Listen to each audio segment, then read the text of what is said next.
It's been a tough few days on the front. Cleethorpe, Smith and Heifer and Pip Daniels all bought the farm, damn it. Field Marshal, not on my face anywhere, just not on my face, has started drawing up plans for evasive maneuvers against Jerry that involve us building a large catapult out of twigs, bits of Jeff, and a pair of my mother's lucky bloomers that I carry stuffed in a pillow to ward off goblins. And Colonel Berringhume, you know, the one with the lips, has lost all the buttons off my tunic, but still he demands me properly dressed in the morning. When I explain I can't because of the buttons thing, under heavy artillery fire he makes me run 3 rounds of a makeshift rocket pitch they've built on a battlefield using old toupees of fallen bombardiers. Despite all of this madness, my spirits remain fairly high, with thoughts of Celia and her pet elephant Margaret. I miss the noise the two of them would make when Uncle Perringhat would enter the Glockenspiel warehouse and catch them playing tiddlywinks without the proper rubber trousers. I miss the smell of waking up accidentally in Margaret's cleft. And I missed the soft touch of Celia's flipper as she stroked my face while making elk omelettes in a skillet she'd fashioned out of old whale's teeth and Russ Abbott's hairnets. Things may never settle down here, and we may be fighting this bally-stupid war for many more years to come. But it's ration day tomorrow, and so I will get my Thompson's powdered milk chocolate cup, my protein sandwich, and if I'm very, very lucky, some wolf spit and some stale pita bread. Something I can tell you can get quite a taste for when mostly all you eat is mud or bits of your own clothing. Now, though, it's wireless time, and my favorite show is about to start. Let's see if I can get it on this old contraption, shall we?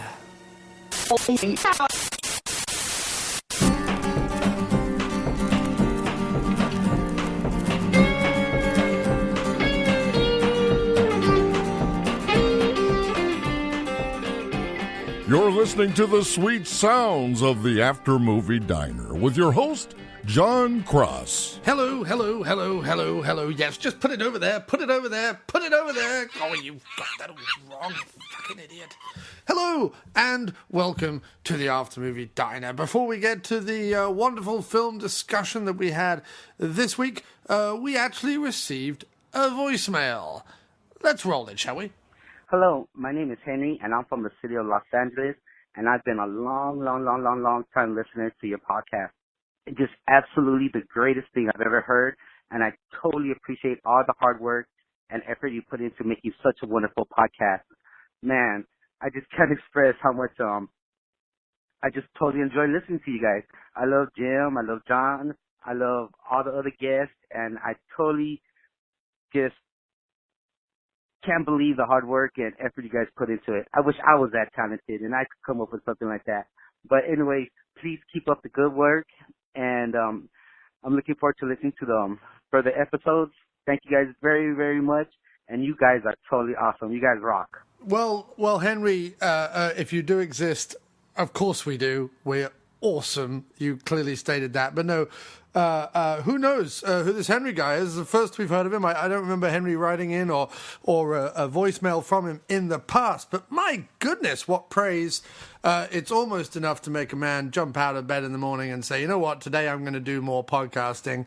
Henry, I can't tell you how good that made me feel to hear that. Of course, again, you might not be real. You might be someone pranking me. You might be Philip O'Neill from Sweden doing a strange accent. Who knows? You might be all sorts of things. But if you are legitimate, then, Henry, all I can say is thank you very much, and encourage others to do the same. It doesn't all have to be complimentary, of course, but please do leave us a voicemail by calling 347-669-0053. That's 347-669-0053, and we will play your beautiful tones on air and comment on them afterwards in an embarrassingly improv fashion. Anyway, thanks ever so much for that voicemail. Also, don't forget, if you want to contact the After Movie Diner, you can write to us at hello@aftermoviediner.com. That's hello@aftermoviediner.com. That's hello@aftermoviediner.com. So do write to us, or again, send us a voicemail at 347-669-0053. Now on with the show. And on the After Movie Diner this week, we have a very special guest indeed. He is Professor of Pungent and Wafty Magics at the Bullsack School for Fine Art and Lunacy. He hasn't been on the show for a spell. For a spell, get it? His name is Professor Aloysius Fuknuckle. Is that how am I pronouncing it correctly? It should really be Fook-Noo-Klay. Fook-Noo-Klay, that's right, yes. And it's the Balzac School, not the Balzac School. Not Bullsack School, Yeah. of Fine Art and Lunacy. Yes, quite right. Okay, excellent. And what is fine or artistic about anything you do? Nothing at all. Nothing at all. Because simply with wafty spells, it's very difficult to make them artistic because they tend to just waft away. Well, indeed, yes. But they do clear a room. Oh, in seconds, especially the green one. What? The green room? The green waft. Oh, the green waft. Yes. The pungently green waft. Yes, there's something indeed. about the green that makes people think it's going to be bad. In fact, it isn't. No. But they do think... They see the green. They think something nasty is coming. Right. And it's not. It's actually quite floral. It is lovely and floral, but they see the waft and they waft off. Right. And it is problematic, though, the floral for people with allergies. Well, who cares? Well, who cares about them? We've got you on the After Movie Diner to discuss movies, obviously. And yesterday we watched two such movies. They were indeed filmic in their nature, and they were both of the war type, boys' own adventure, daring do style film. They did indeed seem to resemble films. They did, yes. There was a beginning and an end, and in the middle stuff happened. They are, well, why don't you first of all tell us what the two films are and what their common themes are? The first film we watched was Where Eagles Dare. And do they dare, though? Do they? Sometimes. Okay. But there weren't many eagles in the picture, whereas in The Eagle Has Landed, Yes. which is the second film we watched, Yes. there were also no eagles. No so eagles. the theme is war eagles Yes. that are sadly missing from the films that we're talking about today. And if the people had eagles as part of their battalion, would the thing that they're trying to do, the mission that they're on, would it have gone smoother or more dangerous? Well, certainly in the case of Where Eagles Dare, Yes. an eagle on your side would have been greatly advantageous. There was an awful lot of climbing and carrying stuff up mountains. Right. So the ability to fly would have been a marked improvement on watching Richard Burton hanging on the end of a rope. Right, hoisting himself up the side of a castle in Bavaria. Squeezing out a hernia. Yes, indeed. If I don't know what I'm saying. You're saying if. I'm saying if a lot, and I don't mean to be saying it a lot. So the first film, Where Eagles Dare, we found out that eagles do dare, but we don't see any of them. And where are eagles? Because it's asking the question, where eagles dare? Where do they dare? And where did they dare? Well, in this case, not in the castle in Austria, in the Alps, where the action all takes place. They may have been daring someone else, but at the time, when the film was made... Bavaria, Austria, somewhere down where it's somewhere there isn't Germany. It's mountainous and full of Nazis. Yes. So in this film, in that particular film, we can be sure that the eagles weren't there at any given time, but they may have been there before, after, or indeed nearby. Yes, and I would like to stop the podcast very quickly to just say I'm currently sipping on a Boylan's orange soda. Boylan's, the best soda and the discernible soda for the discernible gentleman. And I'm drinking a glass of water, and I'm hoping for a sponsorship deal as a result. Yes, indeed. So it's fantastic. So yes, we watched Where Eagles Dare, which is probably one of my favourite war films of all time, because it's really more of as I said, a boy's own adventure. Lots of daring do. They've got to get a chappie out of a castle when it turns out he's not the chappie. He's a different chappie, and then there's double crossing and flips and twists. It's quite almost like watching the Olympics at some points. Yes, as long as abseiling becomes an Olympic sport. Yes, indeed. Or being clearly fat, drunk, and over the hill, but still apparently being able to wrestle 2 gentlemen off a cable car. Yes, it's indeed a reassuring story for many of us who see the impending arrival of middle age and realizing that, quite frankly, it doesn't mean a thing because you can still swing on the end of a rope if you're a total alcoholic. Yes, indeed. And not only that, but you can have not one but 2 gentlemen being pulled by the trouser leg while on a cable car, and the trousers remain very well and truly on. I feel like they did miss a trick at that point of not having Burton's trousers do a Burton. Yes, it's a great shame, but interestingly, I think Richard Burton did gain 2 inches during that scene. He did. 2 inches in all the right areas. Quite right.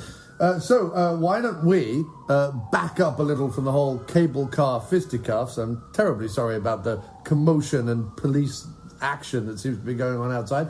Hopefully that will die down, but it is Brooklyn of an afternoon. So, but let's back up a little second from here, and let's go with the plot without... I mean, we could spoil some of it. I mean, let's tell the listeners right now, you should watch it. If you haven't watched it, go watch it.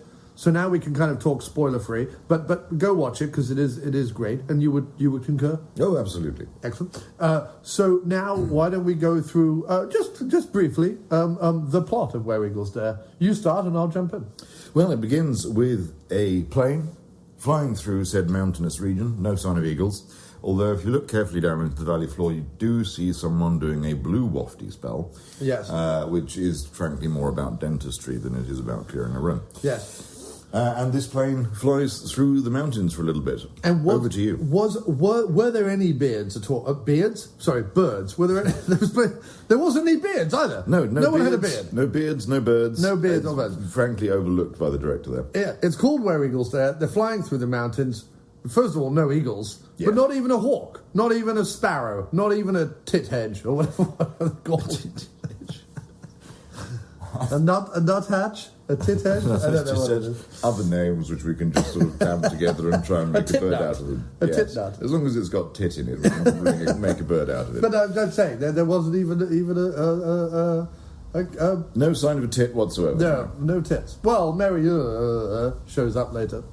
Right, yes. You don't see her tits, and she's not carrying a parrot. I mean, there's no birds whatsoever. I mean, in fact, I would actually say, of all the films I've ever watched, considering there's a bird's name in the title, it was probably the most birdless film, that I've ever seen. Yes, a complete and total dearth of birds. Because birds tend to like a more warm climate, and this was a particularly frigid. There was a frosty nature to the whole thing, certainly. It was. Not even an owl, though. And owls are partial to the snow. So, anyway, we're watching this plane. Yes. On a bird's eye view, ironically. So, anyway, the plane goes through the Alps. The plane goes through the Alps. And on the plane are some gentlemen. They're on the plane? Yes. Or are they in the plane? They're both. Yes. Yes, they're on, under, and through certain parts of the plane. Right, indeed. And they are about to parachute out. Yes. And then we jump back. There's a flashback to them getting their mission orders. Yes. And their mission orders are that they have to go into a remote castle in Bavaria / Austria / Nazis, where they have to get out an American colonel, General, I think. Colonel yes. Chappie. They have to get him out of the castle because he has details on the second front. Apparently this gentleman has more than one front, which is quite pleasing. Most people are born just with the one front. I don't know about you, but I've only ever had one. But he has information on how to gain a second front. Yes. Some vital information, and there's no way we could let the Germans know about having a second front. Right. Because they'd misuse it. It'd be impossible to try and shoot them because you'd shoot them in the front, and you'd have another front to shoot them in,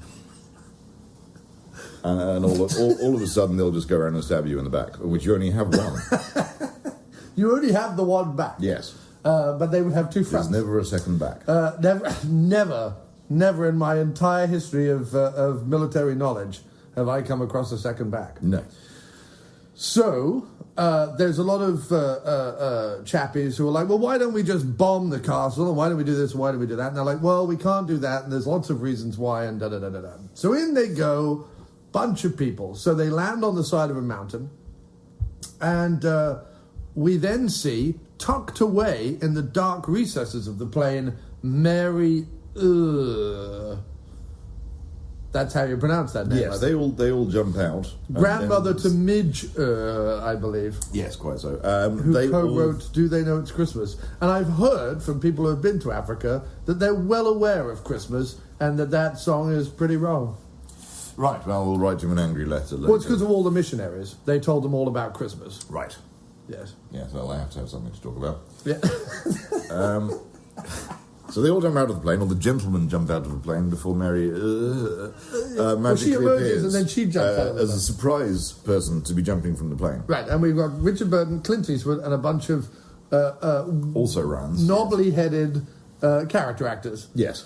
Jump out of the plane. Yeah. And once they're on the ground, on the mountain, they find one of their team dead. Burton does a little bit of investigation, realizes that, surprise, surprise, it was not an accidental neck snap from a dodgy landing. It was, in fact, a purposeful kill. They then go down to a cabin. They all hang around and have coffee. Jock makes coffee. Burton says I've forgotten the code book, so I have to go back up the mountain. He doesn't really go back up the mountain. He goes into a shed, and him and Mary get it on. Yes, well, there's no better place than the shed on the side of the mountain to run into Mary. Grandmother to the aforementioned Midge.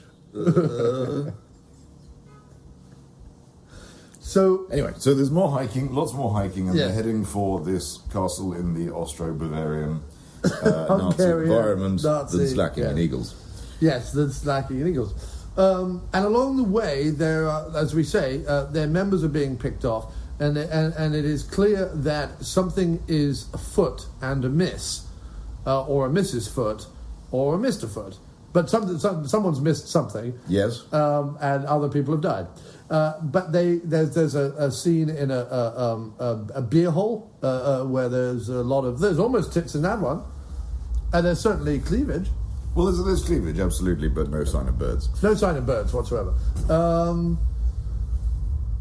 The most confusing thing about the film at this point, apart from its distinct lack of ornithological creatures, was the fact that we are told in the preamble, in the sequence with Michael Hordern and the other chappie, that these guys they're stealthy, they're secretive, and they all speak fluent German. Mm-hmm. Yet, apart from a little bit at the end in the castle, no one actually speaks German in the film. We are to assume that when they are making a joke or talking normally or whatever it is around Germans, that they are actually really speaking German and that the Germans are aware of it.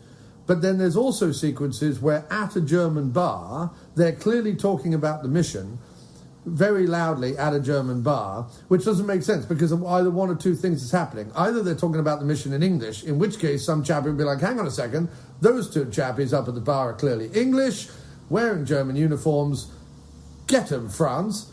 Either that, or they're talking about the mission in German, in which case anyone who understood German would be like, wait a minute, they're talking about something very secretive. Yes. And possibly treasonous. Yes. Whereas it would have made more sense if they just broke into Urdu and we could have seen Clint Eastwood speaking Urdu as a common language that nobody speaks. Or, and here is a theory, and it's just a theory, but what if they had sung about the mission? Like, what if they had broken into a song and dance number, Clint Eastwood and Richard Burton? Oh, established musical actors, certainly. Yes. Yes, I think the bar was a little crowded, so they would have had trouble with some of the moves, but I see no reason why they couldn't have branched into song at that point. Because you know how in musicals, after a song finishes, no one says, wait a minute, why were we all singing just then? Everyone just accepts it. They're absolutely fine with it. It's almost as if it didn't happen. You know what I mean? So that's what I'm saying. If you really want to disguise a secret mission, the best thing to do is do a big song and dance number. Because afterwards, no one will comment on it because they'll believe it didn't happen. Very crafty. I like it. That would be good. But anyway, so there's clearly stuff going on. Burton, Eastwood is kind of twigged a little. Eastwood is sort of says to Burton, you know, we both know that wasn't an accidental death. We both know you weren't up the mountain. What's going on, Johnny McLad? What are we doing here? And Burton begins to explain. Then we go to Mary, played by Mary, which is interesting that she was playing a character with the same name. She disguises herself as Maria to get into the castle as the cousin of someone else that Burton has working there, a lady who works in the beer hall and in the castle, conveniently. And she smuggles Maria in as their lady on the inside. Yes, played by Ingrid Pitt. Whose surname is much easier to pronounce. Yes. And Ingrid's Pitt really is phenomenal. I mean, it's one of the best Pitts. I've never seen it. She's the grandmother of Brad Pitt. You'll have to show me a photo. Yeah. She's the grandmother of Brad Pitt. Oh. Much like Mary is the grandmother of Midget. Exactly. Which is someone who is even smaller than a midget, because it's midgeter. It's like you're the midget, and well, I'm midgeter. Yes, you're midger and then midgeter, obviously smaller. Yes, and then Wyatter, which is the Western character. That's a very small dwarf sheriff from the time of the red sashes. We're off the point a little bit. But basically, espionage. There is a big Agatha Christie-style showdown in a big banquet hall within the castle, where we find out that 3 of the parachute regiment that dropped into the Bavarian, Austro-Hungarian, German Alps were actually German spies working for the British. Burton comes in, tells a tall tale, twists everybody's head around, whips out his notebook, and essentially confuses everyone to the point where Clint Eastwood can pick up a gun and shoot them all in the face. Yes, nicely put. Yes, that's the denouement scene. Yes, and what's funny is it comes at about 50 minutes in, and there's still another hour and 10 minutes of action. Yes, because once they have the denouement, and lots of people have been shot, yes, they then have to escape. Right, and escaping involves Clint Eastwood essentially machine gunning down 1 million Nazis. Yes. And also, despite parachuting in with just a small knapsack each and a radio, and despite losing a lot of those knapsacks, because obviously people die and then other people have left theirs at the cabin and various other things happen, they still have enough dynamite explosives with clocks on and special wire triggers to really, I mean, they must have hundreds of them, because they put them all along the road. He puts them all throughout the castle. At some points he flicks the switch and throws them as if they were a grenade. I mean, they have hundreds of them, and they're only ever with one bag. Yes, one bag and a whole load of shameful product placement for dynamite. Well, at one point we do see Mary packing them into a suitcase. Yes, and there are also grenades to try and balance things up, but not many, and they're quite ineffective. Yes, well, one of the best sequences for me is when the Nazi throws their grenade at Eastwood, and he picks it up, no thanks, don't want that, and throws it back and kills them all. Yes, that one grenade having a 5 or 6 second longer fuse than every other single grenade in the film. Yes, indeed. Well, it has to, because Eastwood has that magic. Yes. He has that power. It just slows down time. So really, the second half, you might be watching the first half of the movie and you might be going, come on, chaps, pick it up.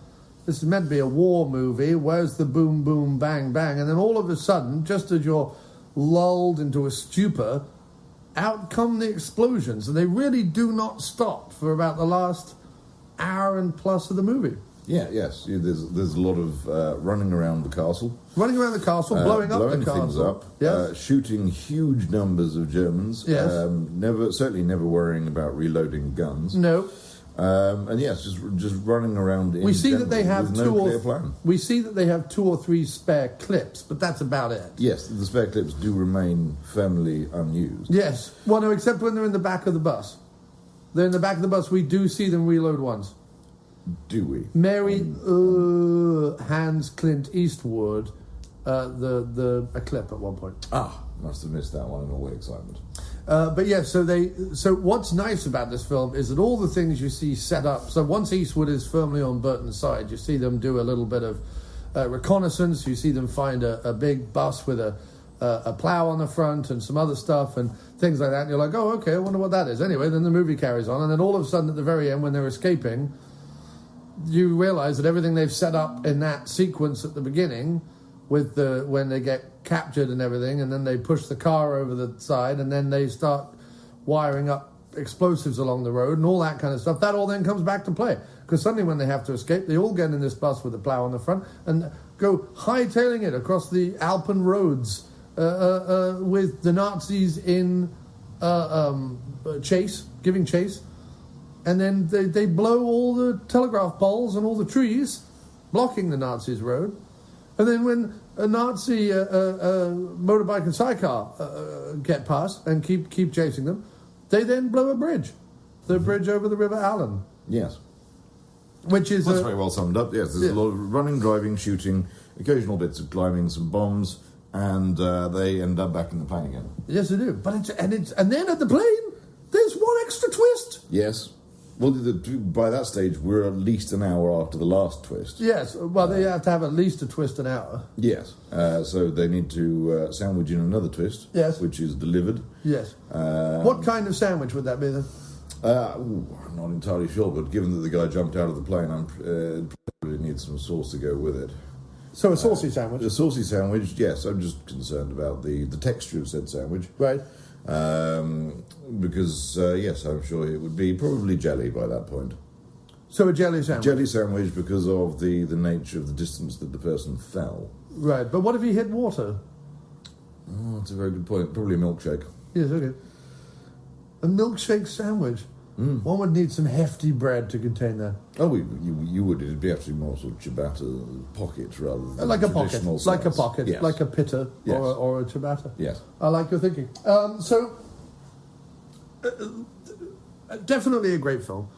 Lots of action, well filmed, more or less understandable. Let's talk a little bit about the acting. This is a fairly early role. In terms of for Eastwood, that is not in a Western. Mm-hmm. This is one of his early non-Western roles. He is devoid of a poncho. At no point does he put one on, although he may be wearing one under his uniform. True. Although that might be tricky around the arms, just because of the nature of the poncho. Mm-hmm. But Eastwood and Burton, it's their show for most of the film. Mm-hmm. Burton is having fun with the odd zinger or a biting line that he has, delivering them with his usual sarcastic aplomb and deep Welsh accent. But Eastwood, what's your feeling on Eastwood in the film? Well, certainly monosyllabic. He's not given much, is he? He's not given a great deal to say. He's given an awful lot of people. He may well kill more people than speak words. Yes. Most definitely. There's almost certainly more corpses than lines by the end of the film. He is absolutely monosyllabic. His facial expression essentially has two parts. Yes. There's the blank stare, yes, which runs through most of the film, including most of the killing scenes. Yes. And there's the hanging off the edge of a precipice, agonised face. Right. And really, there's very little in between. True. I mean, I like him in the film because he's iconic, and he's definitely got the steely gaze. And I think that they do a good job with giving you the understanding that he's pretty much twigged from day one what is going on. Like, you get the idea that his brain is working pretty much behind the eyes. There's a wily nature to him, certainly. And we then find out later on that he's actually an assassin for the OSS. Yes. Which, given the number of people he's killed by that point, isn't entirely shocking. No, it's hardly a revelation, is it? No. It's kind of like saying, look at all those sandwiches that man has made. He must be a deli owner. Or a sandwich maker. Exactly. Yes. Possibly a butcher. He almost certainly so has bought some bread. It would be almost harder to ascertain the precise job of a sandwich maker. Yes, well, there's a lot of variation in sandwich making. I'm sure there's a lot of variation in trained killer as well. Right. But we're never really given that kind of detail. He's just a trained killer. He is. And obviously well trained, because he does a lot of it. He does a lot of it, and he pretty good. And the only person who even gets so much as a nick is old Dickie Burtz. When he's shutting a door, foolishly leaves his hand outside the door enough to get grazed by a stray boulet. Yes. Is it boulet or bullet? I've never asked one. Oh, okay.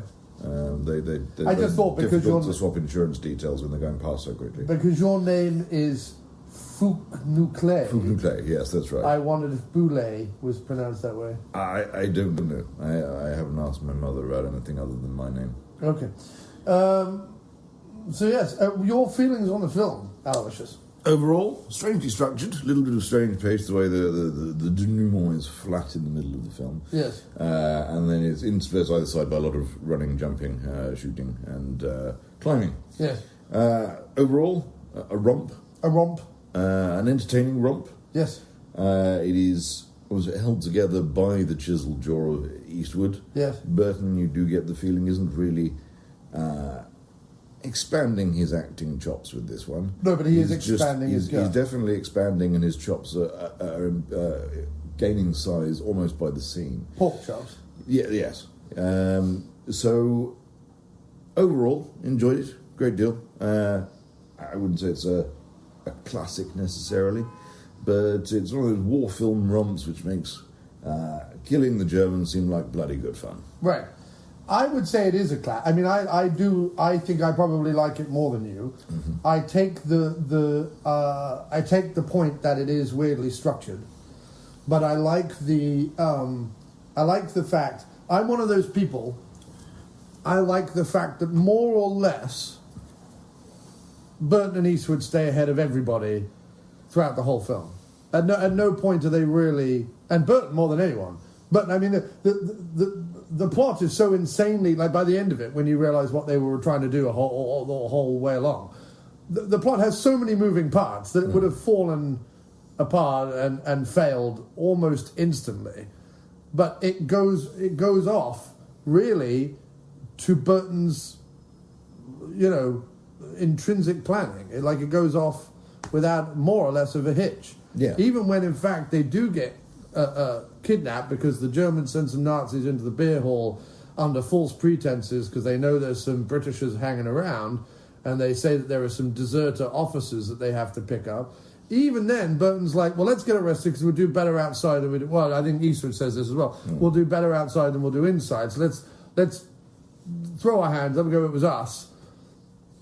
And even then, they get driven out they're being driven back to Berlin, is it? Where are they being driven? They're being driven somewhere. Driven mad, probably by the smell of sausage in the car. But they're driving along, and even then, they're able to escape from the car. They push them over the thing. The car explodes in the seating area rather than in the petrol tank area, which can only be explained probably by dynamite-filled whoopee cushions or something. Yes. That the Germans probably install in their cars at the factory. Falls down the mountain, and then they're able to dynamite as we discussed earlier, the mountain road, and wander back into town. And I'm like, well, if they hadn't been kidnapped and they hadn't gone out of the mountain road, they wouldn't have been able to have escaped the way they did. And where did they get the dynamite from? Right, exactly. Yes. Exactly. Yes. So it's really quite remarkable that everything goes off without a hitch, but I quite like that. I don't want to necessarily, like in a romp like this, I don't want to be bogged down with, a bunch of things getting in the way of the plan. Let's just have the plan and off we go. Quite. So that was kind of fun. I like the... I agree with you watching it again. Neither Burton or Eastwood are doing anything particularly revolutionary in the roles. But it's fun. It is. And Mary is pleasing to look at, as is Ingrid's Pit. I love the action. I mean, there's more action than all three Expendable films put together. Eastwood kills more people than Rambo has for lunch. I think it is. You say it's not a classic. I think it is a classic. I think people, if you spoke to film fans, they would consider it a classic. Well, I try not to. Right. Except on this program. Good point. I may have messed up there. But in general, though, in general, though, I think it is a classic. But I think that with a lot of those films that you go back to with modern eyes and with hindsight, there are certain things to it that you're like, well, you know, the plot is convoluted and the pacing is weird and da-da-da-da-da, and the acting is not. But in general, I think that it is considered a classic. And it's one of those war films. I'm not big on war films, and I'm not particularly big on westerns. It's not my thing particularly. But in terms of this, I like the boy's own adventure aspect of it. It feels like a fantasy. It doesn't feel like, the trials of war. It doesn't feel like one of those films. Yes. No one is stroking a beard or puffing a pipe. Yes.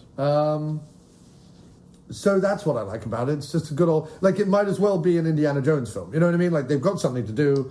They've got to go into a castle. They kill all the Nazis. Like, it's fun like that. It does set the tone for almost every other war film that followed, in that a small group of Allied soldiers take on the entire German army and win. Yes. Without, astonishingly, snuffing it immediately in the first 10 seconds. Yes. All the way through to Saving Private Ryan. Same theme.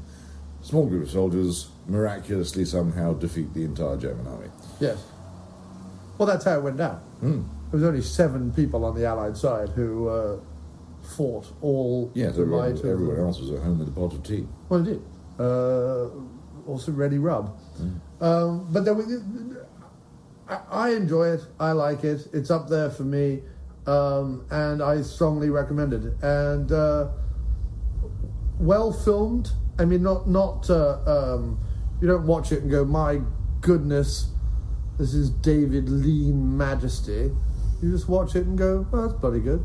Yes, and the scenery itself is always going to be impressive. Yes. The Austro-Bavarian Alps are quite a stunning environment to shoot anything. Especially really, Nazis. Shoot Nazis. You've got to shoot the Nazis. Yes. But really, just astonishing that they managed to capture all of that without getting the birds. With no birds. Or beards. Or birds. Or beardy birds. Yes, no beardy birds. Or birded beards. Yes. Or birds in beards. So I personally give it 4 out of 5 as a movie. That would be reasonable. But I would say 1 out of 5 for birds. If you're going in... a very low bird score, but I was excited to see a wafty spell. Yes.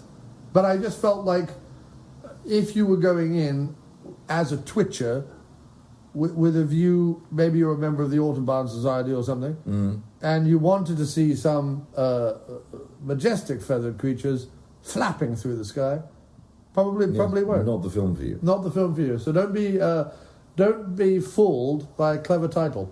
Exactly. The eagle in question are some men. Or just lacking.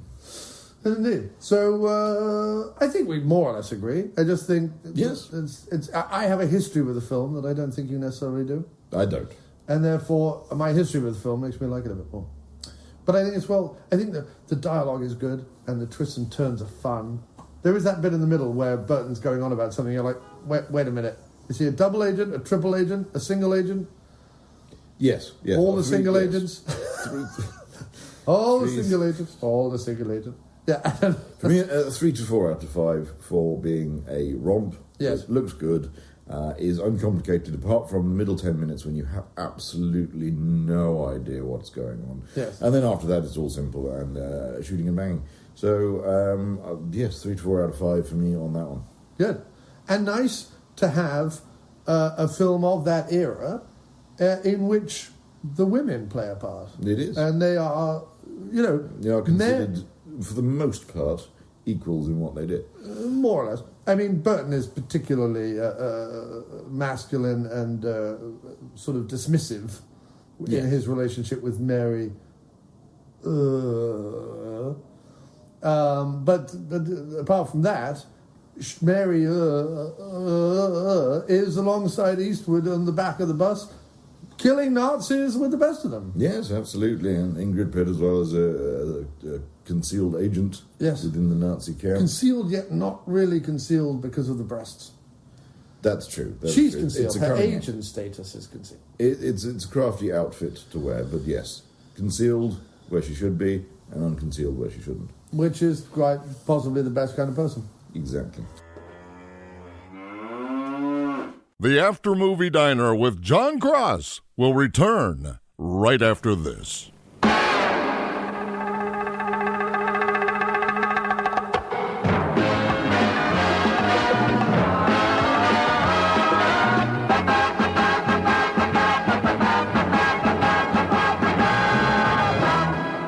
Here's what some people are saying about the Projection Booth podcast. This podcast takes no shortcut in producing outstanding content. How they haven't become more widely recognized is beyond me. I love this show. Smart commentary, in-depth interviews, and great production. It's obvious how serious these guys take their podcast and bring that next level of professionalism that anyone would be hard-pressed to match. The Projection Booth podcast, with new episodes available every week at projectionboothpodcast.com. Do you like interviews? If you like interviews, then you'll want to be listening to Booth Talk from the After Movie Diner. It's a whole other podcast. It's all the things you love about the After Movie Diner, except that it's none of those things. It's just interviews with fascinating celebrity guests such as Tom Atkins, Clint Howard, Michael Ironside, Bruce Campbell, Larry Cohen, Bill Lustig, Barbara Crampton, you name it. All have sat in the squeaky leatherette booth of Booth Talk from the After Movie Diner. It's part of the After Movie Diner, but different. It's conversations with celebrity actors, directors, composers, and other people of that kind of thing. Go listen to it. It's Booth Talk. Check it out on iTunes. Don't forget to rate and review it. And don't forget to follow us on blogtalkradio.com/Booth Talk.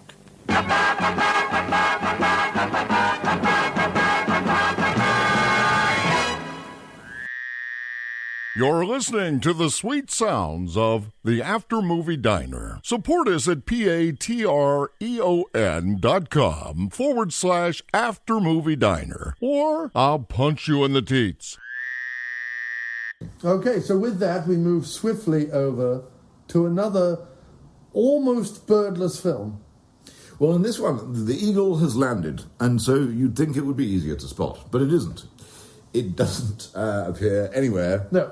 So you can't see where it's landed. No. Or even know if we're filming anywhere near where that eagle has stopped for lunch. Right. And in this film, Donald Sutherland plays a marsh warden. Yes. And I didn't see any marshes. No. And there were no birds, which you would get around marshes. There would be a marsh warbler or a titmarsh or something. And there was none. Yes. And he's inexplicably walking around with a shotgun the entire time that he apparently doesn't need because there is no livestock. There is absolutely no animals. Or anything anywhere within a 10-mile radius of what's going on. No animals were harmed in the making of this movie. Neither were they filmed at any point. There's a horse. There is a horse. You're absolutely right. There is a horse, but it doesn't fly. No. And as a result, doesn't qualify. But it does get Jenny Agutter all over it. It does. There's some very fast riding going on. And if you are that horse, you are staggeringly lucky. Yes. That was Jenny having a time. Agutter. Or Agadoo. No, I'm fine with Agutter. Okay, good. So why don't we start again while you go through the plot again? The Eagle Has Landed is another of these war films. It has a rich cast. I imagine they're all rich by now. Or dead. Or dead. Yeah, some of them are most certainly dead. But it's headed up by Michael Caine, Michael Caine. I was about to say, cue the impression. Yes. Hello, my name is Michael Caine. Excellent. We're going to go through each member of the cast list, and John is going to do an impression of each of them as we go. We have the organising colonel in the German army, played by Robert Duvall. Hello, my name is Robert Duvall. Donald Sutherland, obviously, and Donald Sutherland's accent does need to be heard to be believed. To be sure, Begorra, Mary, Jesus and Joseph. To be Donald Sutherland, yes it be. I can twiddly dee don't know. Actually, the most accurate impression out of all three of them, I have to say. And yes, a mixture of other cast in there. As we say, we have Jenny Agutters. Donald Pleasence. Donald Pleasence. We'll go into his part in quite some detail later. I would like to go into Donald Pleasence's part in quite some detail. Yes. You have Treat Williams. You have a remarkably... Hello, my name's Treat Williams. A remarkably entertaining Larry Hagman. Who's basically playing Basil Fawlty. Yes. He may as well be running into things and being, Manuel! Polly, get over here! Yes. And a solid supporting cast with members like John Standing. John Sitting. Alan leaning a bit. Roger at a strange angle. And Sven Bertil Tauber. Impression, please. Hello, my name is Sven Burton Helmer. Oh, wasn't there Alan... Alan, was he a relation? Alan shows up for the money. And there wasn't... Anthony Quayle, wasn't it? Anthony Quayle as Wilhelm Canaris. Yes. Anthony Quayle, who is so obviously there for the paycheck that he's only in 2 scenes and doesn't bother doing a German accent. So It's really confusing. So this is an important point to make, because we had just watched a movie in which Allied forces pretended to be Germans and went into Germany and blah, blah, blah, blah, blah, right? So it's all Allies versus the Nazis, it's all very obvious. This movie starts, and they're all bloody German, all of them. Yes. All differing types of Germans, but still, we're all on the bad guy's side. Mm-hmm. And Anthony Quayle is wandering around speaking English, he's not wearing a German uniform, he's wearing an indiscriminate, what looks like a naval tunic. And he was an admiral. That's what I mean. He looks like he's wearing an admiral's tunic. But it could have been a British admiral, for all I knew. So I'm thinking, when the movie starts, I'm like, because Quayle is not doing a German accent, and because of the movie we just watched where they're all undercover, I thought that maybe, like at the beginning, I'm like, well, wait a minute, is he undercover? I wasn't expecting Robert Duvall to be a German. I wasn't expecting Michael Caine to be a German. I wasn't expecting any of this to take place, essentially, from the villain's side. But the premise of this is that a group of German troops are assigned the task of parachuting into England and kidnapping Winston Churchill. Yes. And taking him back to Berlin. Yes. Well, it starts off...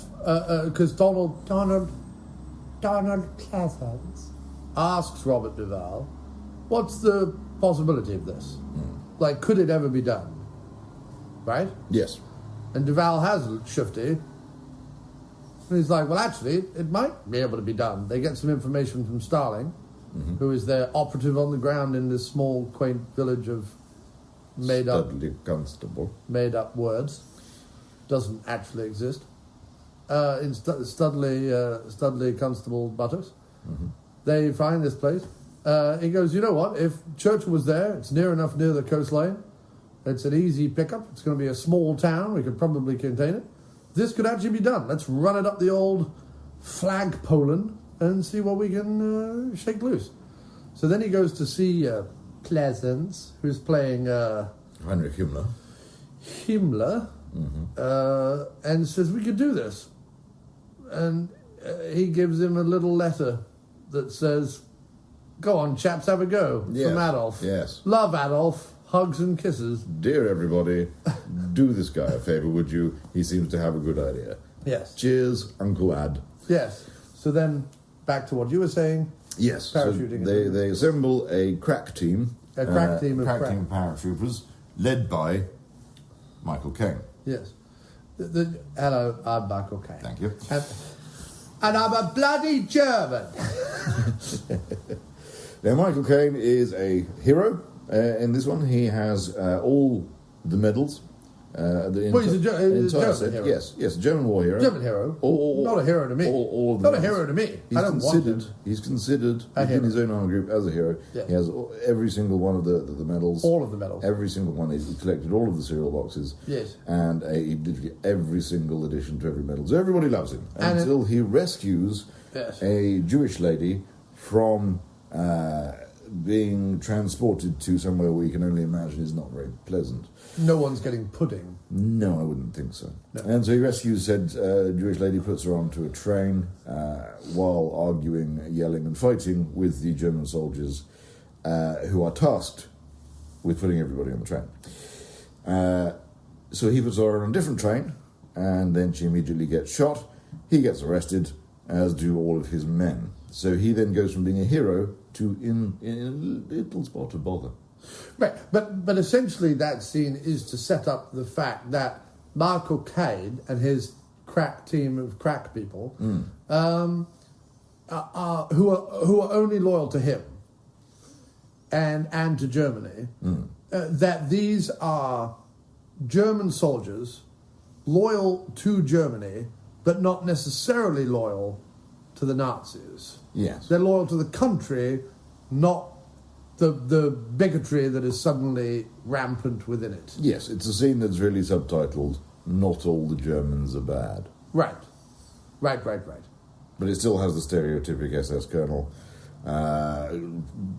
yelling and shouting and carrying out the Holocaust. Right. And Caine is the reason why he talks like Michael Caine through the whole movie. Not like that. He talks like Michael Caine. That was the worst impression, yeah. It is because he had done some time in England. He had lived in England. He'd been to school in England, yes. Yes, that's right. Which apparently is enough to get you a thick Cockney accent and to never sound like a German once in a movie. Yes. So yeah, that's weird, but okay, we'll go with it. So his team are then put on a penal colony island thing, where they then have to undergo punishment tasks, in which his team goes from being 31 strong to 16 strong. Yes. Because they die a lot. They are sentenced to a penal colony on the island of Alderney, in the Channel Islands, where they are required to ride torpedoes into enemy shipping. Right. And it's really a 50-50 shot as to whether they escape that one without their brains being spread all over the English Channel. Right.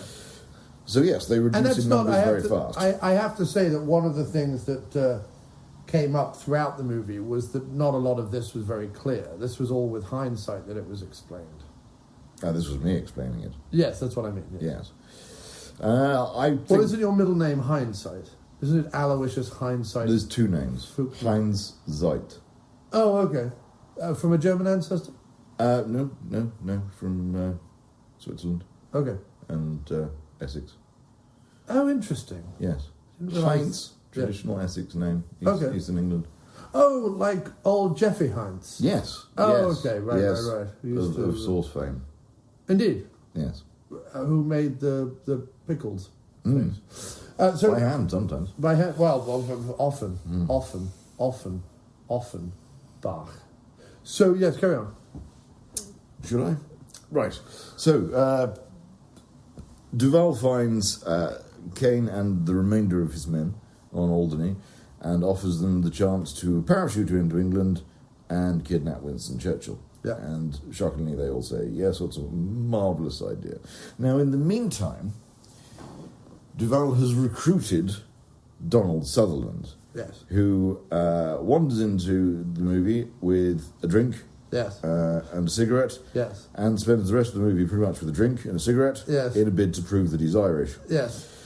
Yes, because his accent is not doing any work at all. Yes, his accent is not convincing anyone, and how in the hell he communicated with anyone in Germany, let alone England, I've no idea. But because he's got a drink in his hand the whole time, he's definitely Irish. He lives in Germany because he is a member of the IRA, wants a united Ireland, is a professor in Germany of English literature. Mm-hmm.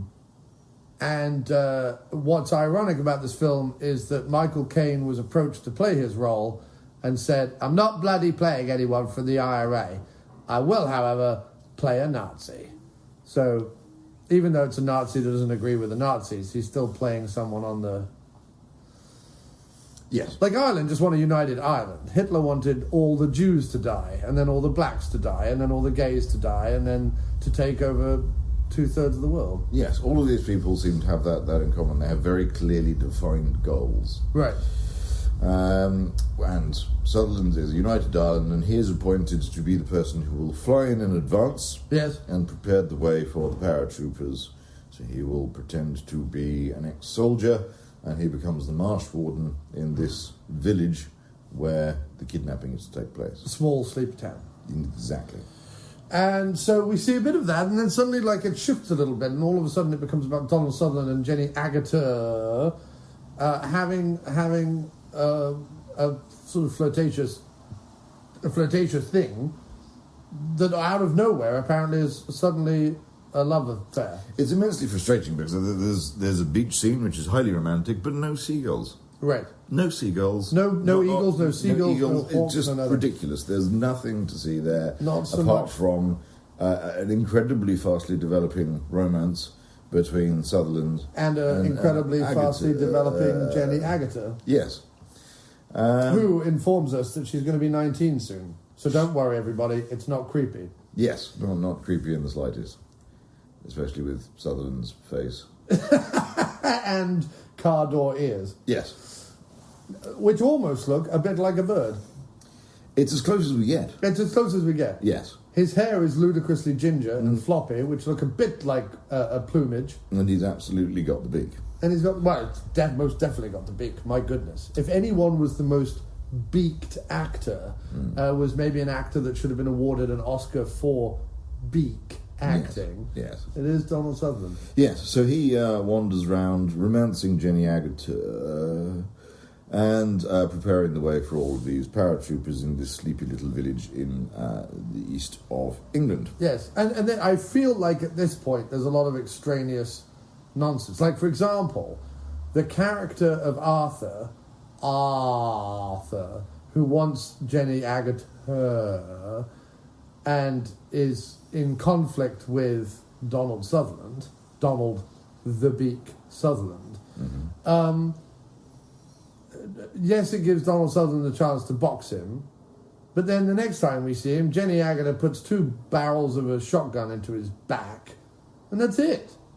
Yes, because he's about to expose Sutherland. No, understood, but like the entire and character... she doesn't want him to. No, understood, but the entire character is irrelevant. I'm trying to work out filmically if you could remove him. In the book, he's a much bigger part. Right. And there is a backstory to why Agutter hates Arthur. Right. And it fleshes out the life in that village. And so Yes, there's the backstory between Sutherland and Agutter, that's got a part in the book. And then, as a result, the Arthur Seymour storyline has a much bigger part in the book because it's intrinsically linked into that. Yes, and by the way, just to let everybody know that with this movie, the director, who I want to say is John Spires, John Sturgis, someone like that. Yeah. He was... a lot of the British crew and cast were very impressed. They were like, oh, we've got this big-named Hollywood director guy who's going to come in. And apparently this was actually ended up being his last film, but at that point he was doing films simply to pay for expensive trips fishing off Baja in California, and therefore was really slapdash and couldn't be bothered, apparently, with directing this in any kind of cohesive way, and then left before the editing, took his money and Ballywell ran back to Baja. So the strength of the film rested actually on the shoulders, the rather magnificent shoulders, I've been told, of Anne V. Coates, who is, of course, famous for 2 films in particular. Lawrence of Arabia, which is obviously a wonderfully made film. Marvelous. And Congo. So, with the talking ape. A big one on the travel documentaries, then. Ernie Hudson is in it, with Tim Curry. And this one, she edited this one. The eagle has landed, but scurried away before we could damn well take a picture of it. Yes, or else she just edited it out. Right. But no, so that's another reason why maybe they went, oh, well, we'll put in a few scenes just so you get village life. Mm-hmm. But in general, it's a bit... I have to say, the film's ending improves the film with hindsight. Yes. As you're watching the film for the first time, it is a bit like, I'm sorry, what? Like, there isn't a lot of... Like, all I will say to people, if you're sitting down and watching this for the first time, which I have to say I was, it was not one that I'd come across. I mean, I'd heard of it, of course, it's a very famous film, but I'd never sat down and watched it. If you're watching this for the first time, and each sequence you're like, well, wait a minute, now we're with Michael Caine, now we're with Donald Sutherland, now we're with Robert Duvall, where's this all fitting in, where's this all going, why are they falling in love, what's happening here, what's this thing, now Larry Hagman is running around like a damn fool. Stick with it, because at the very end you're like, oh, okay. Yeah. The threads of the storyline are tied together, but what you find with each instance of something like the Arthur Seymour story is you're presented with the plan. The plan for kidnapping Hitler, that would be a whole different film. Kidnapping Churchill, that is the plan, and it's looking good. It's looking like a good plan. It could really easily be done. Everything's going, and then each little thing starts to eat away at the plan. And the whole thing starts to unravel a little bit. And I think there was the relationship, the romance is one of those things, because Devlin becomes less sure about what he should be doing, and then the death of Arthur Seymour, and then the incident with the watermill, all of the plans just starts to slowly unravel until it completely falls apart. Understood. And I think that there is a way to make that film where that makes more sense. Whether it's clearly stating what the plan is, and then, like, for example, something like Ocean's 11 or whatever, they have the plan, it's explained, it's shown to you, this is what we're going to do. Mm-hmm. And then with each wrinkle in the film and in the plan, you as an audience member, because you were there at the planning of it, goes, oh, wait a minute, this is going to be an issue. With this one, I can't say that I was clear about any of it. So when it all started to unravel, I didn't get that same feeling. And then once you've got Larry Hagman running around and driving around and shooting and stuff, it becomes this farcical, like it almost becomes ridiculous. I mean, Larry Hagman gets shot in the head in a quite gory way, but the way he dies is so utterly hilarious, it might as well be a Buster Keaton routine. Yes, the idea is to bring in the inept American commander at that point. It was all the way through it, you're supposed to believe that this could possibly be done, because, we know, we're pretty sure, Churchill wasn't kidnapped during the war. Right. So we can suspend our disbelief a little bit, and we think this plan's going to work, it's going to work, and it starts to fall apart. But certain things bring you back up again and think the plan might work, and the fact that the local commander of the American military is an utter moron, as Larry Hagman, I think, does very, very well. Yes. That kind of brings the plan back into balance, so that it maintains the suspense all the way through. Yes, I just feel that... and let us wait again for our public services to drive by with their... I have to say, it's a very loud ice cream van, but it does bring the children out. Yes, very good 99s on that one.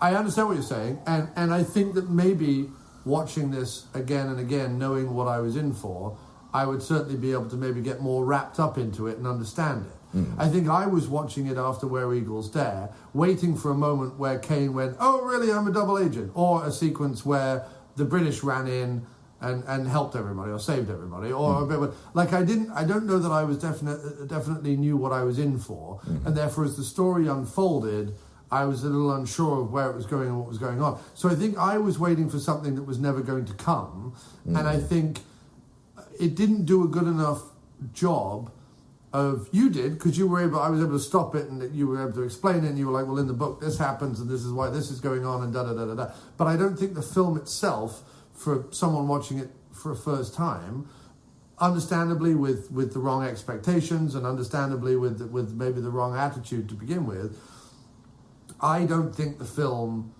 fully sets its table correctly, so that when stuff starts knocking things off the table, I don't think that I felt that sense of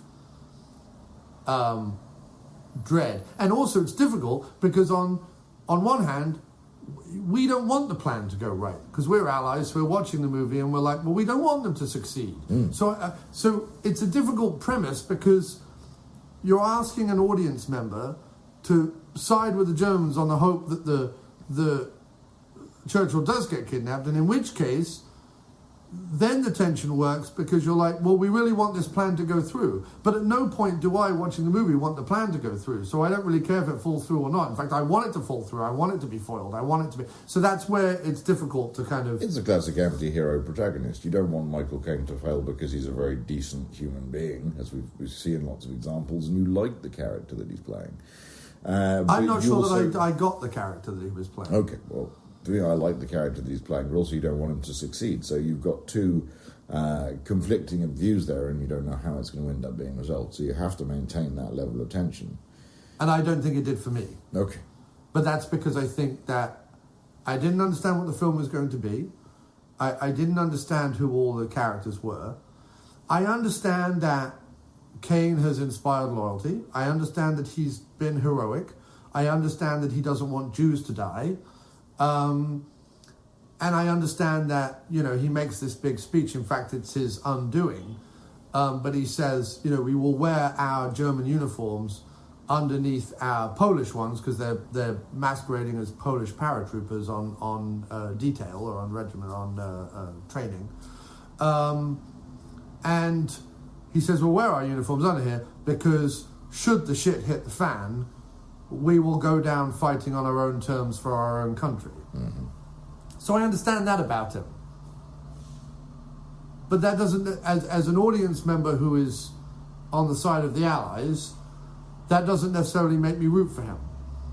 I wasn't rooting, there was no point that I was rooting for any of this to work.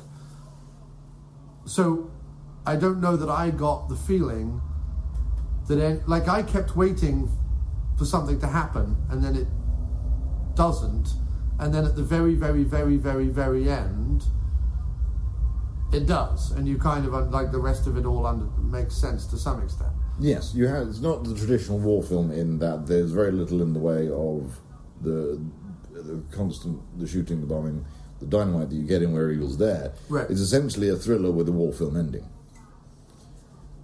Yes, but it's a thriller where the bad guys are the protagonists. Yes.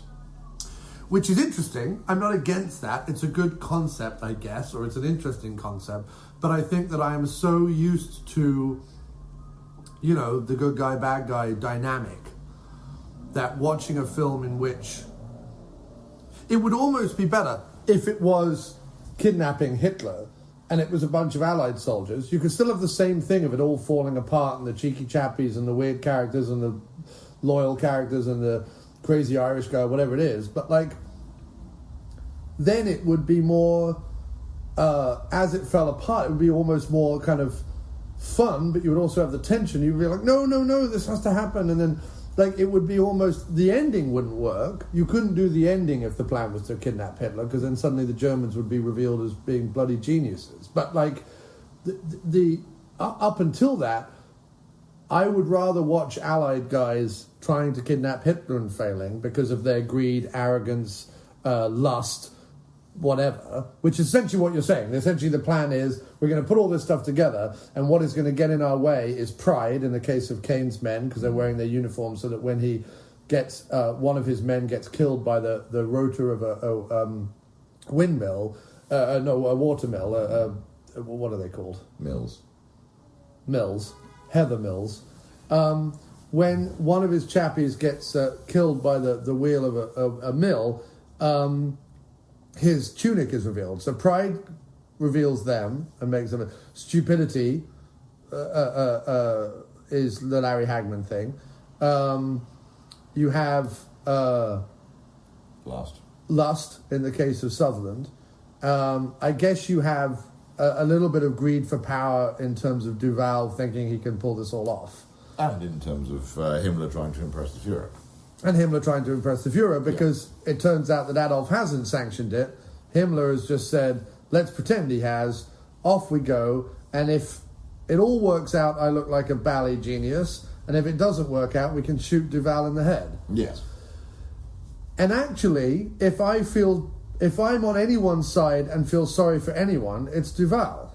I'm actually on his side because he was tasked with something, and he did it. Like there's nothing that Duvall does that messes it up, other than he picks these people. But yeah. Anyway, for your point on wanting to be allies going to Germany to kidnap Hitler, I like the fact that there's a grey area in this one.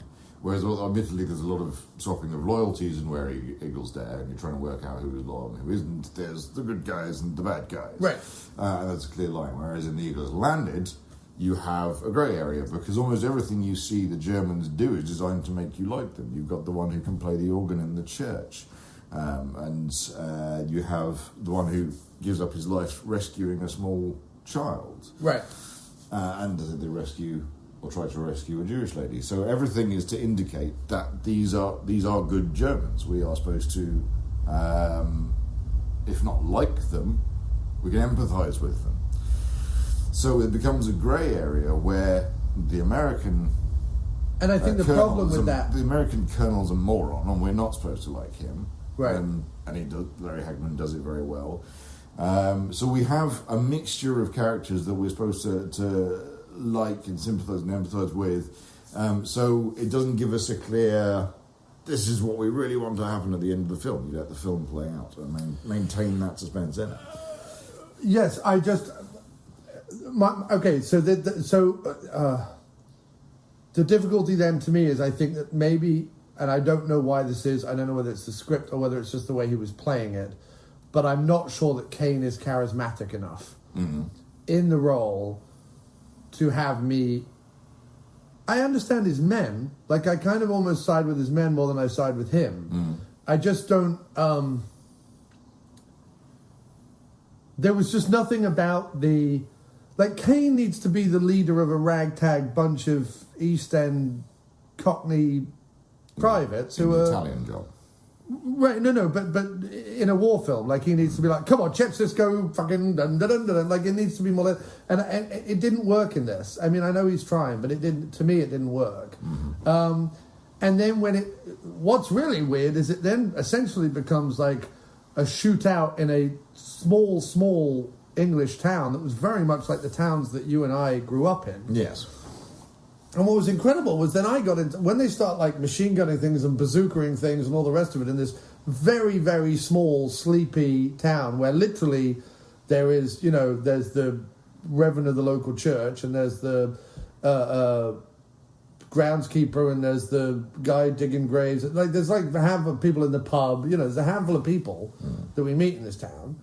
And a couple of children and stuff, which is good because they need another generation. Yes.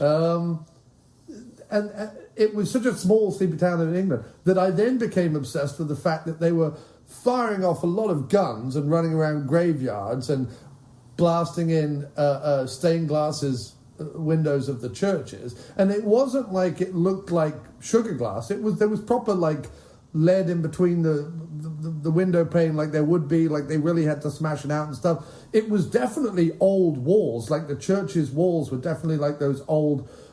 British brick walls you see where the bricks are starting to corrode and all that. Like, I read online that the gravestones were fake. Yes. You can see them move when people run up and lean on them. Right. But in general, a lot of the walls and the village green and the mill and all the rest of it, a lot of that was real. The facades on the building were fake. The little corner shop and all that. That's just a facade. But in general, it was and I'm like... What suddenly became bizarre was it was like shootout at the OK Whitley, or you know what I mean? Like, it was suddenly like a war movie taking place in Godalming or something. Like, it was like Farncombe, the explosion. It didn't look like Farncombe. No, not Farncombe then. But let me think, like Ilford or Plaistow. Yes. It was like all places of our youth. Yeah, so it was odd. Like, this literally could have taken place at the Sun Inn with the church opposite and the thing. Like, It was a whole... And so I kind of got a little bit of a kick out of that, but it was more a movie... It was more of a... Well, this is where I grew up. Yeah. There is so much movie trickery being employed here, but there was also enough non-trickery that I was like, they're really... I know it's obviously blanks and stuff, but they're really like doing little dust hits and little explosive hits and stuff on like probably 500-year-old buildings and not even older, 1,000-year-old buildings. Yeah, it's a convincing ending to the film. You don't think it's a cowboy scene. You don't think it's being contrived in any way. It's a good shootout. It is difficult to know who everyone is because I'd lost interest at that point. I was a little bit like, well, I don't know who's the good guys and who are the bad guys, so it was difficult to know. By the time the gunfight has started, everybody has picked a side. It's clear. Yes, but I couldn't tell what I was looking at because they all were dressed the same. Right. The blue of the German outfits was well, they don't eerily similar to the beige of the American outfits. They don't take the blue out until the very end. Right. And even then, I was like, well, wait a minute, which am I siding with now? I see, that's good. That's conflict. We like that. That's fine. Right. I just don't like... You like black and white. You don't like the grey area. No, I like a grey area, but I like a grey... What I was saying is, I have no problem with a movie being... We put a plan in action, and the plan falls apart because of man's idiocy or avarice, right? Totally like that idea as a thing. And you can be grey and conflicted and ambiguous and all the rest of it. I just didn't think that this set that up like that. And it's also very, very, very difficult to do that if, despite all their good nature, they're still... We want to strip down to the uniforms of Mother Germany and blast the hell out of people. Like, that's very difficult to watch that and go, well they're decent men because they saved a child. I mean, it's the Mitchell and Webb sketch, isn't it? It's when they're looking at each other and saying, with the SS uniform on, and going, are we the bad guys? Are we the bad guys? Yeah, we've got skulls on our hats. Skulls never denote anything good. Yeah, no, I mean, that's true. And that was difficult for me. And I think it was difficult... I will put the blame on Where Eagles Dare more than I will put the blame on The Eagle Has Landed, because I think had we not watched that before, and had we sat down and you were like, this is what this movie is, and then we put it in, I may have enjoyed it more. I just think it was interesting to read that this was a movie made in the editing, because I feel like, yes, now I look at it, this was a movie made in the editing, and I think if that's all she had to work with, then yes, she did a bloody good job editing the film. However, had a director who'd given two shakes of a monkey's nuts actually worked on the damn thing and maybe structured the script in a way where I'm like, okay, this is what this is, and it set its table up and away we go, rather than all this stuff about penal colonies and punishment boats where I'm like, well, I don't know, I don't have a frame of reference for any of that because I haven't read the book and I haven't read the history of it and da-da-da-da-da. So all of a sudden, like, you're explaining it to me, which was great, because if you hadn't been there, it'd be like me watching cricket without you sat next to me going, that's what that guy is doing, because I wouldn't have a fucking clue. Or likewise, me watching baseball, if my buddy Nick wasn't sat next to me, I'd be like, I don't know who any of these people are, unless Nick is sat. So you being there helped, and it certainly helped me to like stop the nagging voices in my head and enjoy the film. But I feel like if it just as a movie, it doesn't. It's very complicated and and needlessly so. I don't mean it's complicated in its plotting. I mean it's complicated in its presentation of the plot. Right home was my feeling. Okay. In terms of the acting and everything, I thought Duvall was excellent. Generally is. I even liked Sutherland, even with his little twiddly-dee accent. It was fine. Agutter just gets to play the teenage tease, which is kind of what she always plays. Even now. I wouldn't mind being teased in a teenage way by Jenny Agutter. Yes. Caine, I think, is the weak link in the movie. Caine is the one that I'm not buying as that role. I don't know. I think he's playing against type, which I like. It's not a traditional Michael Caine cheeky cockney. Oh, hello, my name's Michael Caine. There we go. It's not that.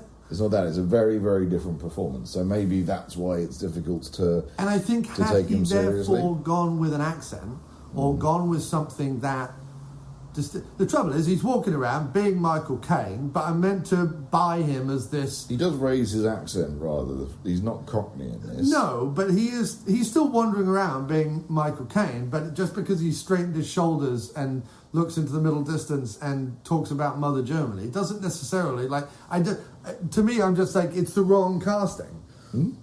To me. Okay. For that role. I think there is Best parts of it? Larry Hagman's running around was hilarious. Yes, that was great. And completely a tonal shift for the movie.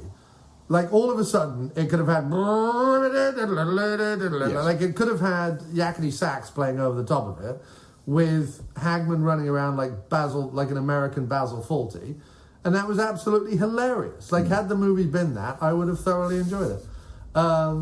I thought there was a few shots on the airfield before Caine takes off, with all of them in their uniforms, and Duvall has his big hat on and stuff like that. And the way that was shot, I thought that was beautifully shot.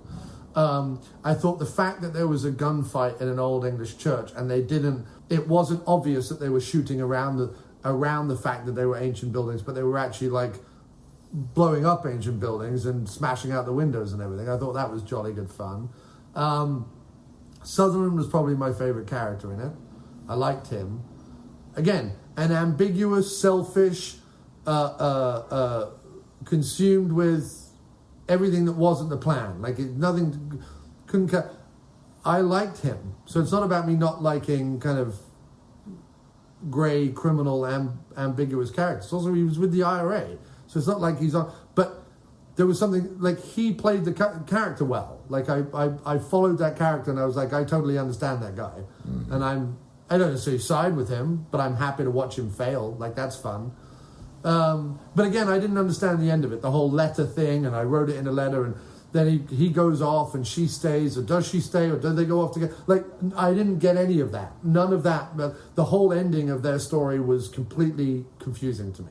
I didn't get it. In fact, most of the end, in terms of what happens to Caine, what happened, all of that I didn't know. I knew what happened to Duvall. He got shot weirdly in the middle of the daytime, even though it was still nighttime in that time zone. We quite clearly saw what happened to Caine. What happens to Caine? This doesn't bode well for your understanding of the piece if you don't remember the finale. Oh, he gets shot? Yes. Right, okay. Yeah, he gets shot. Okay. Anyway, so there's that was the other thing. That was the other thing. He didn't sell the fact that he was going to complete the mission no matter what. Like that, I never... Like, why would a soldier who was loyal to Germany, but not necessarily loyal to the Fuhrer, why would he suddenly care when his entire platoon has been wiped out and he has the option to get on the boat and go? Why would his role there... Then I've got to suddenly side with the guy who's like, no, fuck it, I'm going to go shoot Churchill. You don't have to side with him. That's not the point. You're not having to put yourself in his shoes. You're not having to hope that he succeeds. You just have to understand that that's his mission. But, so high points for you are Sutherland and his twiddly accent. Sutherland I liked as a character. Small English village, lovely. The shots on the airfield, Duvall, and Donald Pleasence. Every scene that Donald Pleasence is in is a thrill. Yes. It's our trivia question for this week, folks. How many other films have two top-billed Donalds? I don't know. I'd have to... No, this is for this week trivia. Oh, okay. I'm not going to answer that now. So write in, email us at hello@aftermoviediner.com. Call us at 347-669-0053. Tweet us or Facebook us at aftermoviediner. And tell us, which other film has a top two billed Donalds? Yes. Also, Telegram and... Two top billed Donalds, not top two billed Donalds. We're not looking for... We're not looking for a duck called Donald that has two bills. That's not what we're looking for. We're looking for a top billed two Donalds. We have to be very clear about that. Yes. Otherwise, all of the emails will be ignored. And carrier pigeons will be eaten. Yes. Although at least that would be a bird content. It would, because we still have not, so far, had any birds. Even at the last bit with the estuary, with the boat on its side. Whose boat was that? That was the escaping German boat, the only boat we saw in the film. They never escaped? No. What? Okay. That's confusing. Not really. Well, they underestimated tidal flow. I mean, that's the end. I don't... Okay. None of the Germans escaped. Okay. Unless they'd left the boat there and decided to swim across the English Channel. Right. Which, given that one of them was quite severely injured, I would doubt. Right. He could have tongued his way across the English. But you're right. We're in an estuary, we're by the sea, and there are no birds. Right. Not a single one. Not so much as a sea tit. Nope.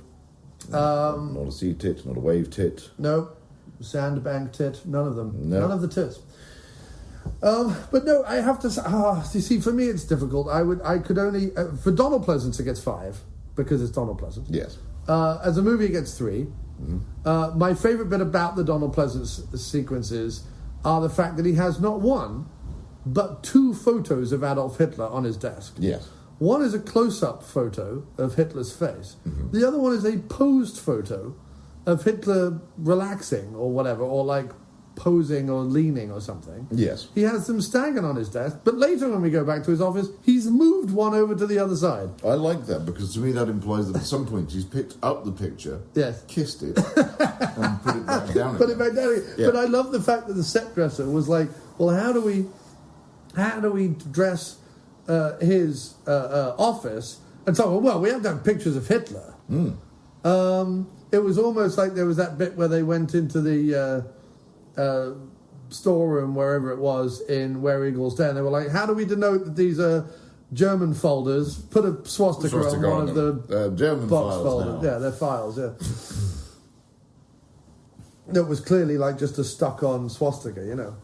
But yes, The Eagle Has Landed. It's one that I feel like I will probably want to revisit in a couple of years to see if the points you have made play out. I think if I'd understood the structure better, the structure of here's a plan, it seems like a simple plan, but it's all going to fall apart due to man's ineptitude,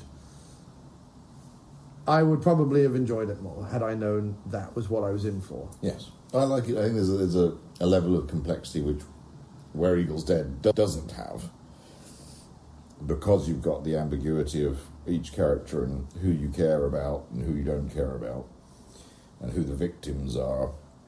So it requires a bit more thought rather than, oh, look, Eastwood shot someone again. True. I mean, I think it needs a better script. Yep. The direction is, as we said, lazy. Thoroughly lazy. It needs a better script that's more explanatory. The best line in the whole film was when the priest says to him, "Ha, my sister has exposed you and foiled your plans." And Caine says, "I believe my plan was foiled when one of my men tried to save your young girl in there." Which is a great line. Like, that kind of sums up kind of what's going on right there in the film. The whole movie needed to have that, and it didn't really have that. It didn't have those... Whereas at least Where Eagles Dare, when Burton gets to do a zinger, there's a few zingers. Yes. So for me, again, it's a 3 to 4. It loses because of the level of direction.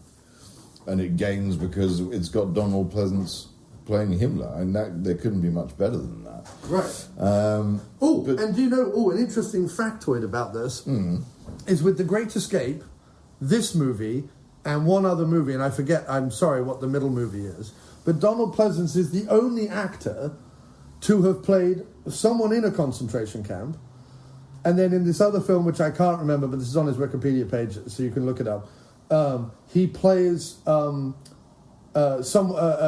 commandant in the concentration camp that sends them to their death. And then in this movie, he plays Himmler, who orders them, or in reality ordered the guy to put them to death.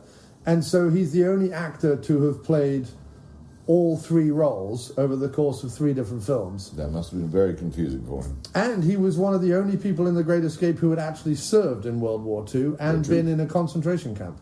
Indeed. Because he was a prisoner of war, Donald Pleasence. Shot down out of his plane. He was a rear gunner. So, Massive plus for the Donald Pleasence appearance. Yes. Inspired casting there. Yes. I can't watch Sutherland very easily without the Irish isms making me want to strangle him with his own ears. Right.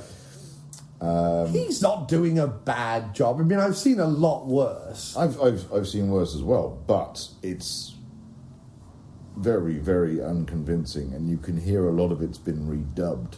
Right. So it's obviously they've had to work up to the level of awful, because he was clearly worse on set. Okay. So that, whatever the first takes were, they must be astonishingly funny. So, lose a bit of points for that. Jenny Agutters doesn't do much, but she's a lovely person to have in a film. I'll always have time for the Agutters. And an award, as you said, should be given for Jenny Agutters' horse, which would have felt very pleased with its... Lucky horse. Lucky horse. Never, ever wears a saddle. So there really is nothing between them but the thin wisp of a jodhpur. Now you're disturbing my train of thought. Yes. No, it's gone. Anyway, Larry Hagman for being ludicrous. Right. And brilliantly so. Right. Just completely over the top and silly, and I really enjoyed that. And again, a complete sort of 180 for the movie at that moment, where all of a sudden it becomes mad American General.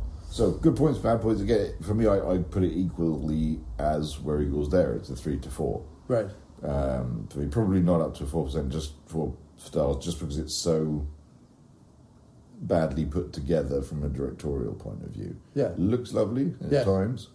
And the story does flow. I think you should watch it again. I think you'll get a lot more from it. Yes. But yeah, there's some inherent flaws in there. I don't think Michael Caine's as bad as you say, but I haven't seen. Bad. I just think it was I haven't bad seen casting. as many Caine films probably as you, so I don't box him quite so much. No, and I'm not. It's not that he's not a Cockney who's leading a ragtag band of things. Although I certainly would be rather watching that film. It's more just that whatever the choices he's making, and he's played lots of different roles in his life and to great success. And I've no problem with him playing different characters.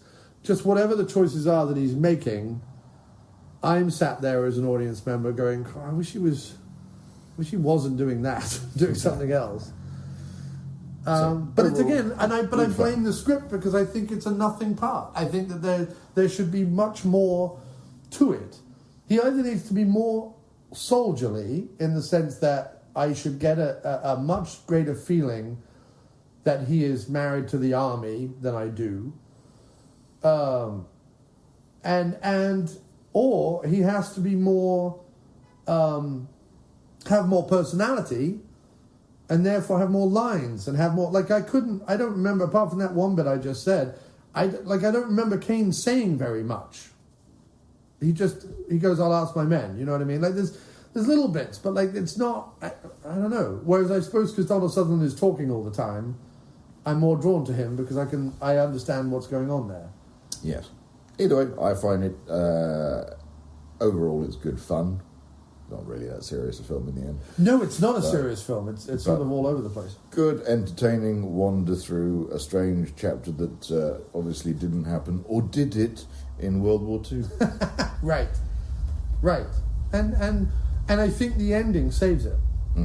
I think the explanation that really the Allies were on top of it all along, for my ally-loving British arse, I liked that, because then I was like, oh, okay, great. It was always meant to fail. It was always meant to just be this thing that it was. I'm very pleased that the film wasn't a disappointment for your ass. Right. So with that, I think we're done. We've wrapped up 2 war movies quite successfully. We've talked about Donald Pleasence. We've talked about things. I'm more of a Where Eagles Dare guy. You're more of an Eagle Has Landed guy. We both like there to be more eagles in general. Yes. And a general dearth of bird life in both. In any of them. Yes. We both are perfectly happy with an Agutter or an depending on who's knocking about. And in general, it was a wonderful day's films. I mean, to me, war films like this are a rainy Sunday afternoon movies. Yes. That's where they are best enjoyed. Now, we had a lazy Saturday, which equally works, but they're plop your bum down on a sofa, put them on and go away for a few hours. Just enjoy yourself. Quite right, quite right. The irony being, of course, now today is a rainy Sunday. It is. And we're doing this instead of watching rainy Sunday films. Right. So one can't help but think we may have got this the wrong way around. We should probably have recorded this first. Right. And then watch the films. Yes. Yes. But that would have been difficult. This is the easier way round to have done it. I'm not saying it wouldn't have been a challenge. Right, no, it would have been a challenge. But then we would be here on a rainy Sunday doing a rainy Sunday afternoon thing. True, and we would probably, had we recorded this yesterday and watched the films today, assumed more birds. We probably would have spent more of the podcast. I think you'd imagine just naturally there would be more birds in both films. Yes. We would have been shocked, I think, by the lack of eagles. Yes. But that's it would have been difficult. Obviously, that's made up quite a lot of content of this podcast. Right. So perhaps you're right. Perhaps we are more fortuitous that way because we had the comment about the lack of birds. I'd like to put a disclaimer in here as well. There were no fish either. That's very true. I wonder what these people have got against wildlife. I don't know. So I don't want people going, well, it might not be a bird-heavy film, but maybe it's an aquatic life-heavy film. Not at all. No, it's really... Both films, there's a horse. There's a horse. One horse. One solitary horse. One solitary, very happy horse. Yes. And that's it. So if you're looking for any form of wildlife, any form of nature, I suggest you head elsewhere. Yes, I mean, even the Gestapo officer in Where Eagles Dare didn't have a comedy parakeet or a toucan or something. No, and even almost constantly in films, you see someone hanging off the edge of a building or a cliff or anything like that, and they're disturbed by a bird suddenly flapping in their faces, like they always do when you're on the ground. Right. For example. Yes. That almost always didn't happen in Where Eagles Dare, even when they're all or in abseiling horror off the building. movies where it tends to be a cat. A cat Yes. jumps on a window, a cat jumps on the sink, a Yes. cat jumps on your face. Like, things happen in horror movies with cats. Yes, not a feline in the place in these two movies. No, it's very true. That's more because cats generally try to just mess with your head. Oh, wait a moment.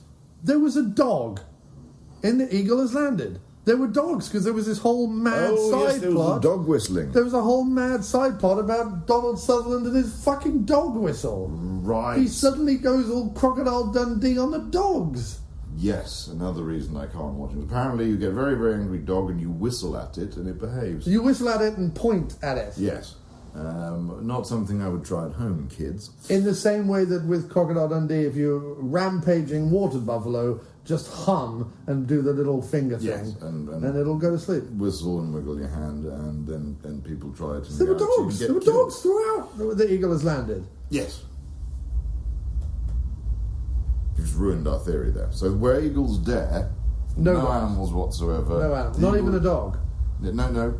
Can't have any animals whatsoever in Where Eagles Dare. No. Eagles Landed. Horse. 1, 2, 3 dogs and a horse. Three dogs I can think of off the top of my head. Well, there's the 2 Dobermans. And the Irish Wolfhound. And the Irish Wolfhound. Oh, in Where Eagles Dare, they look through binoculars and he goes, they have dogs. I don't think we see the dogs. They're not in close-up, they're in long shot. But they do look through the binoculars and he says, they have Dobermans. Yes, I'm suspicious about that because they have that scene where he looks through the binoculars. It says, I believe they have Dobermans. Yes. And then they get down there and you never see the Dobermans again. No dogs. Yes. Yes. So I think that's a bit of a red herring, which we also didn't see. No herrings. No herrings. No red ones, no green ones, Yes. no purple with a yellow stripe ones. Yes. So there we go. The whistling dog theory. That knocks a point off. I think the whistling dog, like it's a fairly comical film, agreed. But the whistling dog makes it magic. I mean, every single answer to his character is, in Ireland. Yes. As if Ireland is just this fucking land full of dog whistling madmen. Well, bear in mind there may be some family listening. Of course it's not like that at all. They're also drunk. Right. No, but I do. There is something. There is something that just winds me the fuck up about the whole all the Irish are salt of the earth, animal loving, twiddly-dee music, romantic poetry writing, rough suited, red nosed, lovely people. And I'm like, they're all human beings. We're all human beings. There's enough ruddy faces in other parts of the world as there are in Ireland. Exactly, which is my issue with the Sutherland character. Right. He's thoroughly unconvincing, and when he's not talking stupidly, he's whistling at dogs. Well, yeah, I mean, he's one step away from a fucking leprechaun. Yes. And with that, let us end. There are no leprechauns in it either. No. Or healthy corns. No. You don't want leprechauns because corns. they do bits drop off them. Mm-hmm. But you do want peppercorns, though peppercorns. I don't remember seeing them anywhere, No. but they must have featured. They must have done. Yes. Well, Sutherland doesn't like a pepperless steak. But who does? Jeff Assel. Well, he's a total asshole. Too easy? Dr. Aloysius Fuknuckle. Thank you. Thank you very much. And my absolute pleasure to be here.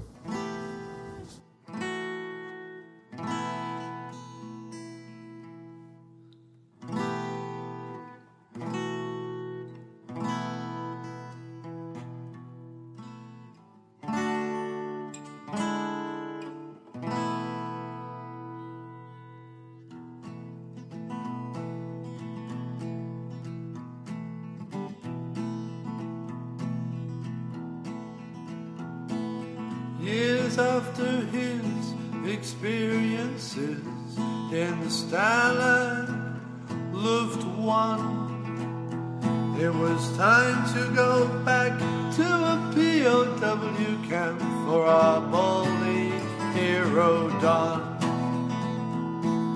He's a bully hero Don. He was one of the stars of the Great Escape, to have actually been a World War II prisoner. And as Massimo, who played Colonel Lugo, oh, he was the other. He had been captured by America and had even done some time in Russia. Oh, when Pleasence kindly offered his advice to director John Sturges, he was politely asked to keep his opinions to himself. He was asked to resist all those helpful urges. But later, when another star from the film informed him that Pleasence had been a prisoner and tortured, Sturges requested Pleasence's technical advice and input on historical accuracy from that point forward. He said, Don, I want you from this point forward.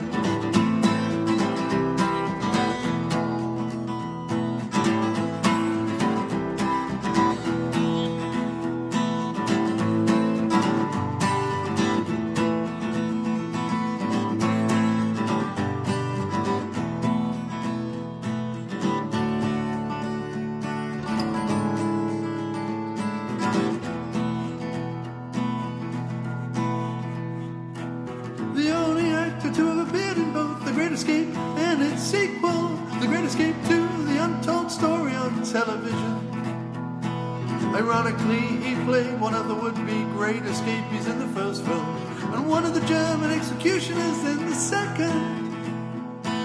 Strangely, he even played the role of the SS Gestapo chief, Heinrich Himmler, in the film The Eagle Has Landed. Himmler was the one who ordered the secret murder of the 50 prisoners. Yes, their deaths by him were demanded. Oh, I had to rhyme with The Eagle Has Landed, so I said, yes, their deaths by him were demanded. Thus, Pleasence is likely to be one of the only few actors to have ever portrayed all three roles of murder, conspirator, executioner, and victim. Although technically he was not among the 50, his character died early. Oh yeah, technically he wasn't part of the 50 because his character died early. I'm sorry if I just spoiled the film The Great Escape because you hadn't seen it. I'm sorry, I assumed everyone listening to an album all about Donald Pleasence, they would have seen it.